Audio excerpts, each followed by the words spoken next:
What if the silence of heaven is not peace, but vacancy?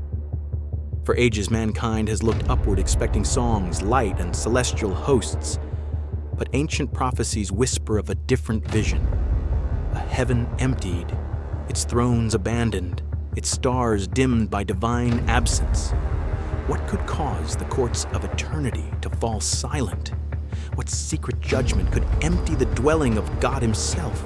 Tonight, we uncover the forbidden prophecy of the empty heavens and confront what its revelation means for every soul still looking to the skies. Forget the angels, the saints, and the pearly gates. Remember instead a book whose pages have been eaten by silence, a ledger of glory that time and men could not keep.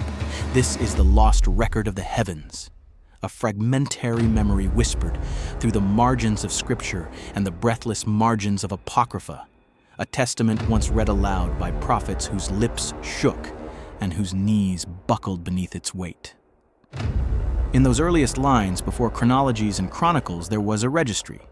Thrones named like pillars of light, choirs cataloged in orders and hierarchies, and the exact music of every seraphim's wing noted as if by a celestial scribe.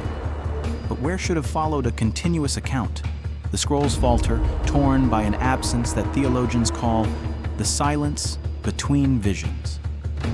The prophets who beheld heaven spoke not of vacuum, but of a sudden diminishing, wings that once thundered like many waters growing still, eyes upon wheels losing their stare, stars that had served as sentinels dimming as if turned inward, and their testimony reads like someone who found a door closed where a feast was meant to be. This loss is not merely the theft of a record, it is the erasure of covenant memory, the kind of forgetting that alters a people's posture toward God. When Ezekiel cataloged living creatures with faces of man, lion, ox, and eagle, when Isaiah beheld seraphim covering their faces and crying, "Holy, holy, holy," and when John saw the throne encircled by unceasing praise, those visions arrived like eyewitness fragments of a much larger archive that has, astonishingly, no extant conclusion. Scholars unroll scrolls only to find blank parchment, kings. Query priests only to receive a hush.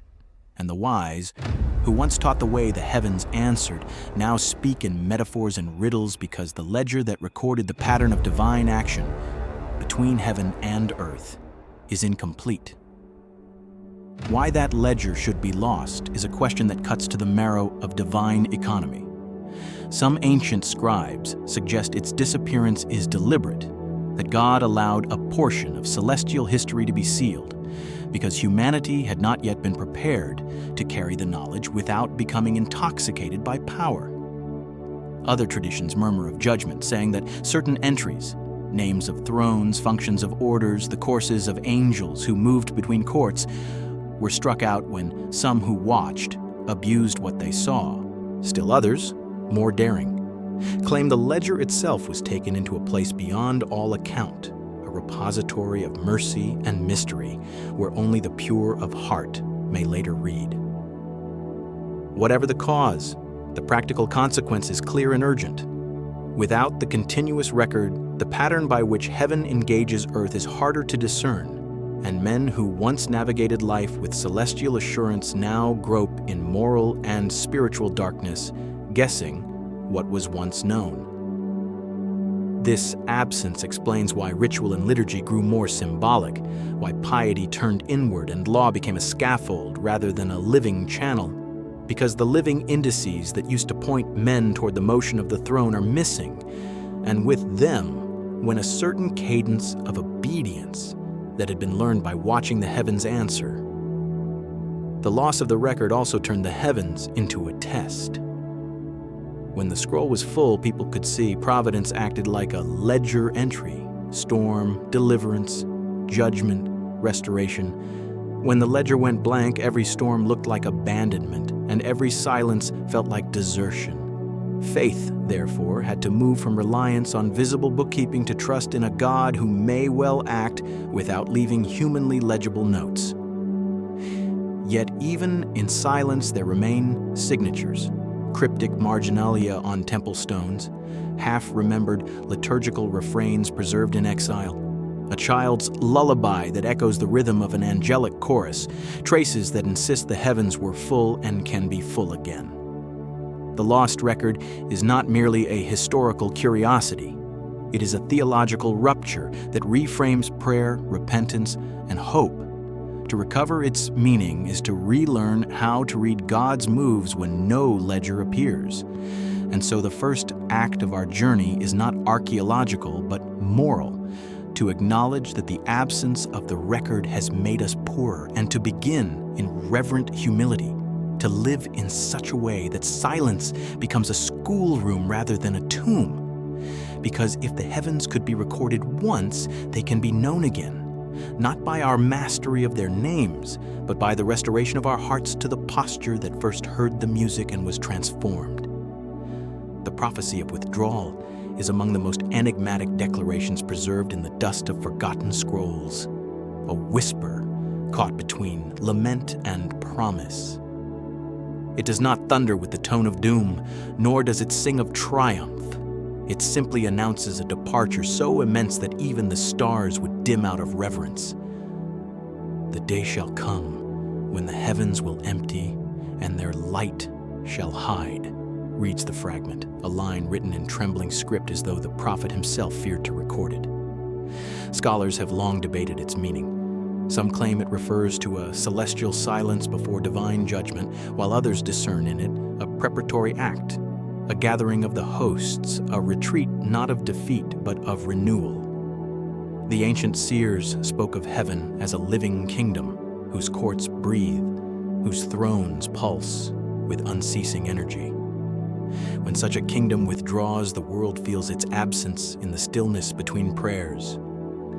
Yet, in the phrasing of the prophecy, there is no anger, no thunderous condemnation. The heavens do not abandon. They withdraw. Like a king stepping behind the veil of his sanctuary, the retreat is purposeful, sacred, and deliberate.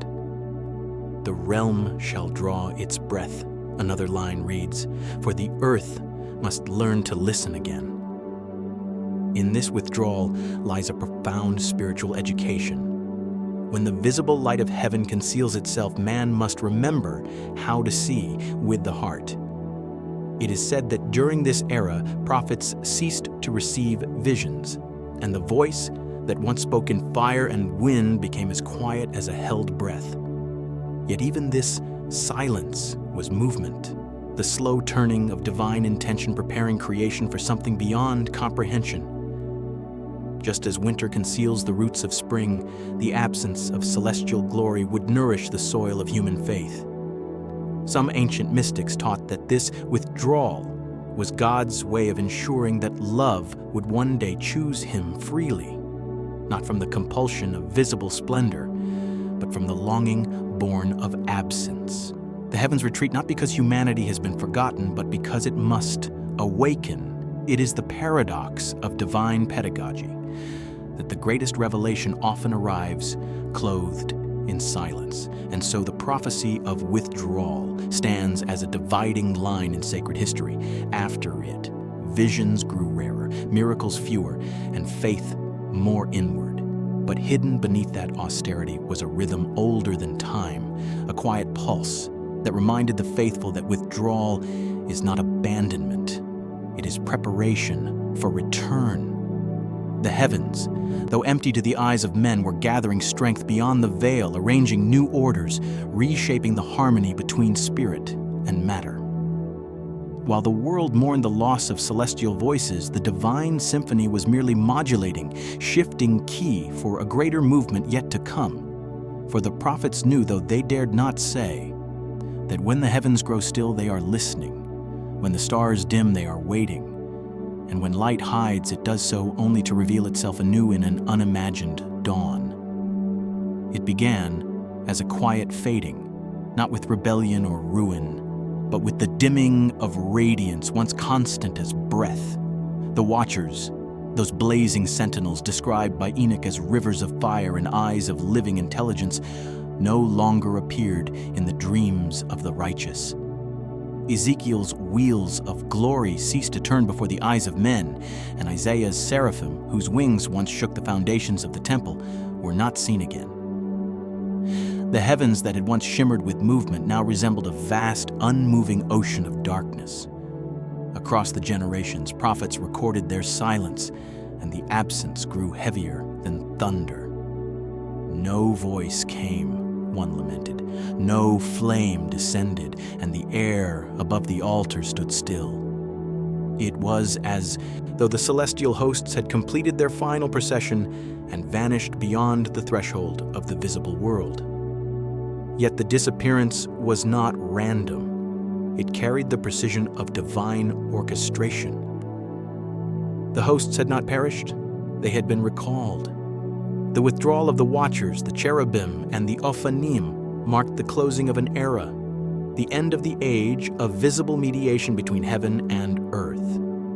In ancient lore, this moment is described as the seventh silence, when the armies of light return to their stations, awaiting a command that only the voice of the eternal can give. Without them, the world felt unguarded. Nature itself seemed to notice. Stars flickered irregularly, storms grew more violent, and the veil between seen and unseen trembled as if stretched too thin. Priests who once relied on angelic guidance found their rituals hollow, their offerings returned with no answer. The Watchers, once the interpreters of divine order, were gone, and with them went the harmony that bound heaven's rhythm to the pulse of creation. Yet amid this sacred stillness, something subtle began to emerge.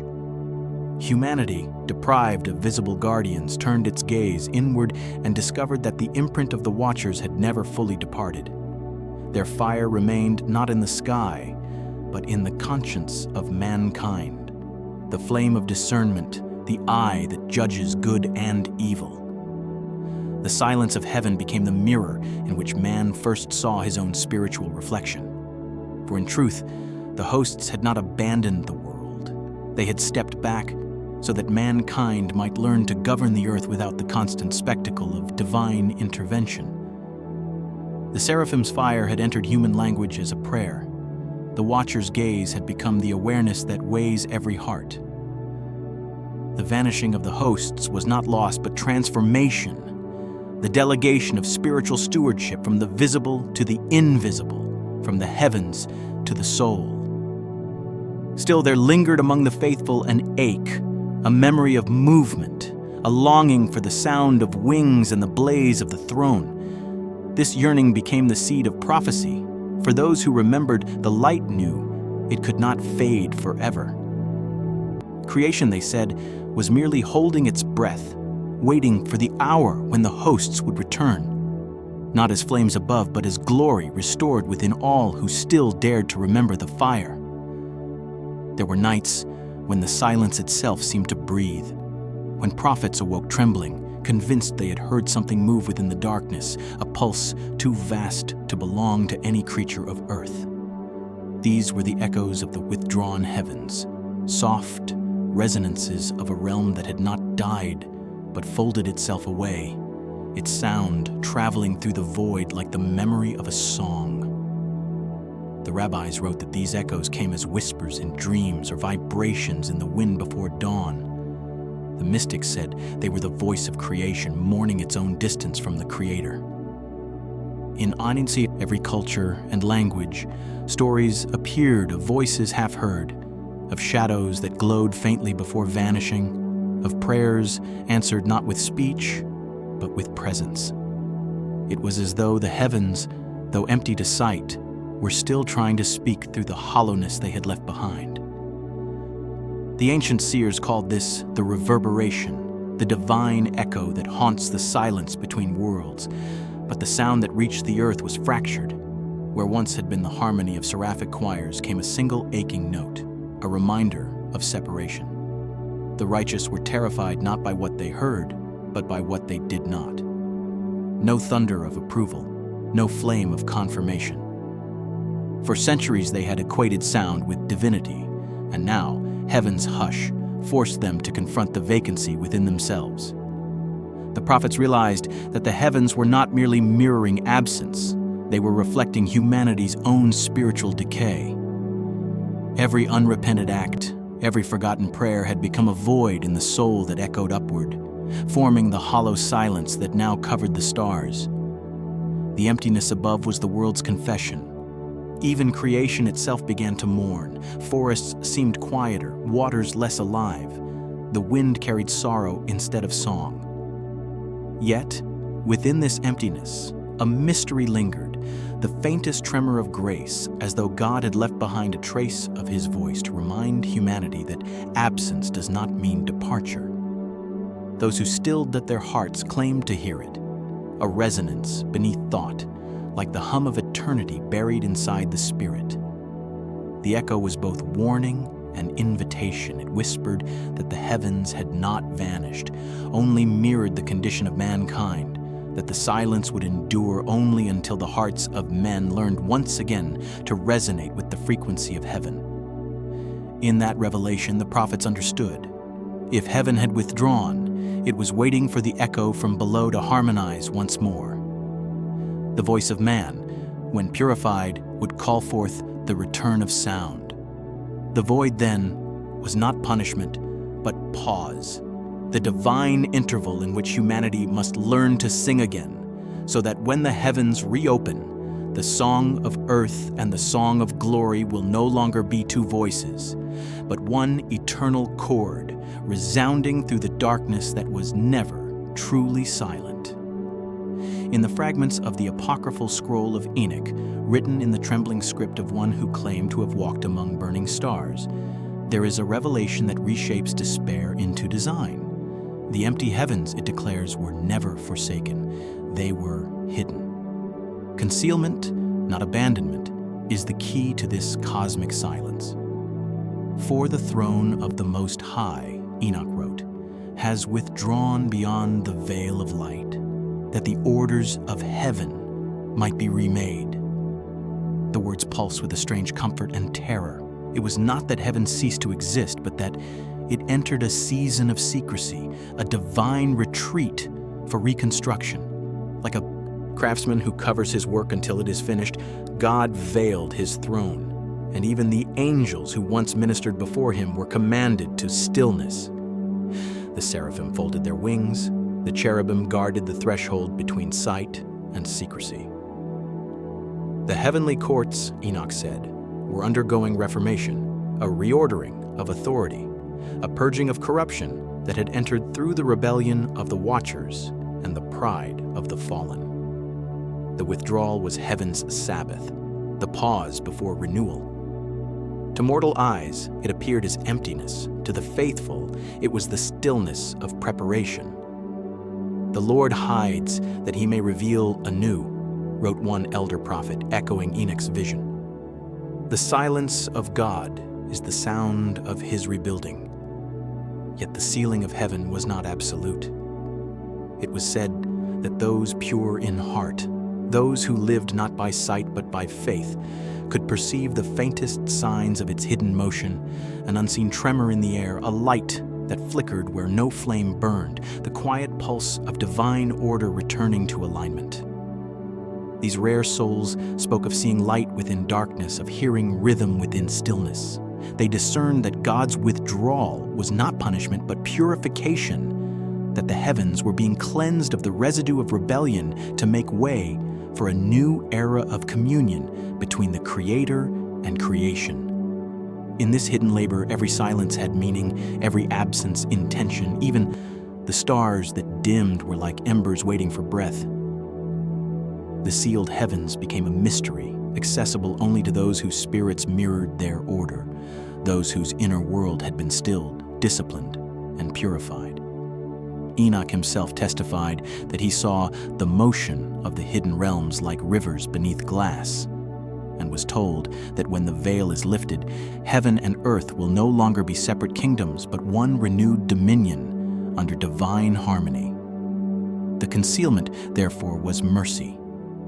Had the throne remained visible while judgment and renewal unfolded, even the righteous would have been undone by its radiance. God veiled his process so that humanity might endure its transformation in hope, not fear. The empty heavens were never void. They were a sanctuary of divine workmanship. Beneath their silence, light was being rewoven, ranks restored, and the broken cadence of eternity retuned. And though only the pure could sense this sacred construction, every creature unknowingly moved within its rhythm. Each dawn, each breath, a faint reflection of a greater renewal taking place beyond sight. The hidden reason, then, is not that heaven had vanished, but that it was being made ready to return in greater glory than before.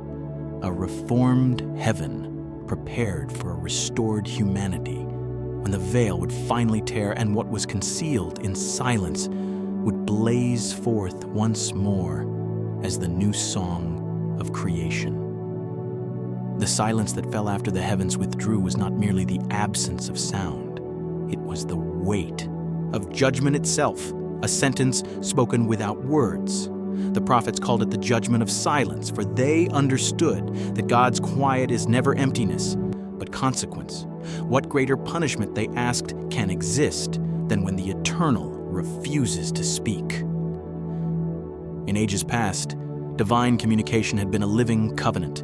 Thunder on Sinai, fire on Carmel, whispers to Elijah in the cave. When the heaven spoke, the earth trembled, yet it also understood its place. But when that voice ceased, when prayers returned unanswered and the altar's fire no longer descended, humanity stood utterly alone. No thunder, no flame, only the echo of its own heart. In that stillness, men discovered that the voice of God had not been silenced by divine will alone, but by the noise of their own rebellion. Every unheeded word, every hardened heart, had built a wall of stone between heaven and earth until even mercy could not pierce through. The prophets wept, not because they no longer saw visions, but because they understood what the absence meant. Heaven had handed humanity back to itself. The Lord has given them to their own voice, lamented one seer, that they might know what it is to live without His. This was exile, but not of the body. It was exile of the spirit. The empty heavens were the mirror of a world that had drowned out the sacred with its own desires. Yet within the silence was a strange justice. Without divine command, the conscience of man was forced to awaken. No longer could prophets blame their blindness on mystery or distance. Now they had to confront the dark rooms of their own souls. The silence became a courtroom, and every heart its own witness. Some turned away, unable to bear the stillness. Others, humbled, began to listen not for sound, but for conviction. The psalmists wrote that in this silence, truth returned like a whisper from within. They realized that the absence of divine speech was not cruelty. It was discipline, the father's refusal to coddle a wayward child. Just as Israel had wandered in deserts to remember dependence, so now all creation wandered through the desert of heaven's quiet to rediscover reverence. When He is silent, wrote an old mystic, He is waiting to see if we will still love Him. Thus the silence became both punishment and mercy. Punishment, for it exposed the true emptiness of the human heart. Mercy, for it invited repentance without destruction. In that judgment, the prophets began to perceive a new law, that silence itself could speak, that the absence of words could carve deeper truth than thunder ever did. The empty heavens, they realized, were not the death of God's voice, but its transformation. For in exile, speech must become inward. Revelation must shift from the skies to the soul. And so humanity, stripped of celestial guidance, began to search for the divine not in the firmament, but in the quiet chambers of conscience. The silence, once feared, became the crucible of return. Those who could endure it found that beneath its still surface, a voice yet lingered, not shouting, not commanding, but waiting. For the judgment of silence was never meant to destroy, but to prepare, to teach creation how to listen once more until the day the heavens would open again and the conversation between God and man, long suspended in holy exile, would resume in glory and understanding. Among the scrolls that warned of the great withdrawal, there was always another promise, like light veiled inside shadow, a counter-prophecy whispered in the same breath of awe. And the heavens shall open again, and their emptiness shall pour forth fire. The prophets called it the restoration of glory, the day when what was hidden will move once more, not in vision or parable, but in the sight of all living things. They saw it in dreams where the stars themselves seemed to tremble, awaiting a signal older than creation. Enoch wrote that the sealed realms would one day unroll like a scroll, and from the rift would emerge not the hosts as they once were, but a new order, radiant with purified light. The silence of ages, he said, would break as the first sound of eternity's breath returned to earth. The heavens, once withdrawn beyond sight, would descend, drawing near until the divine and the mortal touched. This was not to be a return of memory, but of manifestation. The throne that vanished will stand among men once more, and the king, who hid himself in light unapproachable, will dwell again within creation. Ancient theologians dared to imagine what that would mean, that the laws of heaven would mingle with the dust, that judgment and mercy would flow as one river through the nations, that the word once silenced would become flesh in the hearts of those who believe. The prophets saw fire, not of wrath, but of renewal, pouring from the riven heavens, touching mountain peaks, cities, and the secret places of the soul. They said that every element of creation would recognize its origin. The seas would lift up their voices, the trees would stretch as though reaching toward the descending light, and the air itself would vibrate with recognition. For the return of the throne is not a distant spectacle. It is a restoration of order, a reuniting of what was divided since the dawn of time. The watchers will march again, the seraphim will lift their wings, and the songs of the morning stars will resume where they were interrupted. Yet this descent will not come to an unprepared world. The fullness of time is measured not by calendars, but by hearts. Only when the inner heavens of man are cleared of pride and deceit will the outer heavens mirror their readiness. Thus, the prophecy warns that the same fire that reveals will also refine. The day of the open heaven will be both glory and testing, for the flame that descends purifies whatever it touches. But within that fire is the fulfillment of every yearning sown during the ages of silence, the reunion of Creator and creation. And when it comes, no temple will be needed, no mediator required. The throne itself will stand among men, and its radiance will fill all things. The heavens will no longer be above but within, and the emptiness that once judged the world will become the vessel of its rebirth. For as the prophets declared, the silence of God was only the drawing of breath before the eternal word speaks again. And when he does, the universe itself will answer in one unbroken, blazing Amen. Through the long corridors of time, history has repeated the same haunting rhythm. When heaven grows silent, earth convulses. Every age marked by divine withdrawal is mirrored below by war, confusion, and the corrosion of the sacred. Kingdoms rise in arrogance, believing themselves eternal. Empires fall into dust, unable to discern the pattern that binds order to reverence. When the heavens hid their light, men sought to replace it with their own, the builders of Babel, the tyrants of ages, the philosophers who worshipped their reason. Yet amid this darkness there have always been remnants, quiet souls who continued to look upward even when the sky offered no sign. They were the keepers of yearning, the prophets, the watchmen, the nameless faithful whose prayers became the fragile thread connecting earth to the sealed heavens.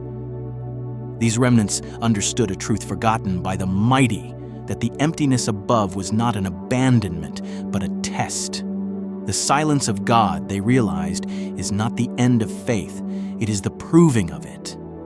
For belief born in abundance is gratitude. Belief born in absence is covenant. Across the centuries, the faithful endured this proving, In exile, they still built altars. In famine, they still gave thanks. When their temples burned and their prophets were slain, they still whispered the sacred name into the night, certain that the silence was listening. Each generation of turmoil, though drenched in disbelief, produced hearts refined by longing. And while the proud sought to fill the heavens with noise, wars declared in the name of gods they no longer heard, the humble learned the deeper language of stillness. Their faith became like the seed that germinates underground, hidden from light, yet alive with purpose. The scriptures say that even as nations forgot, the earth remembered. Mountains groaned for redemption, rivers echoed the rhythm of unseen tides, and the stars, though dimmed, kept their appointed courses as if obedient to an invisible hand. The reflection of heaven's silence upon the world was not merely punishment, but pattern, a mirror revealing the interior state of mankind. Where faith faltered, chaos answered. Where worship waned, creation itself seemed to mourn. Yet every reflection, however dark, carried within it the glimmer of reversal. The prophets taught that as long as one soul still prays, heaven's seal is not absolute. For the smallest ember of faith on earth stirs resonance in the hidden realms above. Thus the remnants were never forgotten. They were the reason the silence did not become oblivion. Through them, the pulse of communion continued, faint but unbroken. And so the heavens watch still, waiting for the reflection to change, for faith to blaze bright enough that the emptiness can no longer mirror despair, but anticipation. When that day comes, the silence will not be shattered by violence or command, but by harmony. The voices of the faithful, multiplied through generations of longing, will become the summons that opens the gates once more. Until then, the proving continues. The void remains a veil, not a tomb. And beneath it, those who still lift their eyes upward remind the cosmos that faith, though tested by silence, is the only sound strong enough to call heaven home.